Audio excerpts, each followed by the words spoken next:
Jurors in Trump's hush money trial zero in on testimony of key witnesses as deliberations resume. The jury in former President Donald Trump's hush money trial is to resume deliberations Thursday after asking to rehear potentially crucial testimony about the alleged scheme at the heart of the history-making case. The 12-person jury deliberated for about 4.5 hours on Wednesday without reaching a verdict. Besides asking to rehear testimony from a tabloid publisher and Trump's former lawyer and personal fixer, the jurors also requested to revisit at least part of the judge's hour-long instructions that were meant to guide them on the law. It's unclear how long the deliberations will last.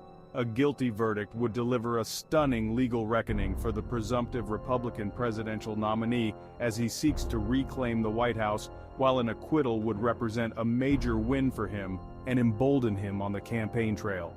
Since verdicts must be unanimous, it's also possible the case ends in a mistrial if the jury can't reach a consensus after days of deliberations. Trump struck a pessimistic tone after leaving the courtroom following the reading of jury instructions, repeating his assertions of a very unfair trial and saying, "Mother Teresa could not beat those charges, but we'll see. We'll see how we do." During deliberations, he remained inside the courthouse where he posted on his social media network complaints about the trial and quoted legal and political commentators who view the case in his favor. He did not testify in his own defense, a fact the judge told jurors they could not take into account. Trump has pleaded not guilty and contends the Cohen payments were for legitimate legal services. He has also denied the alleged extramarital sexual encounter with Daniels.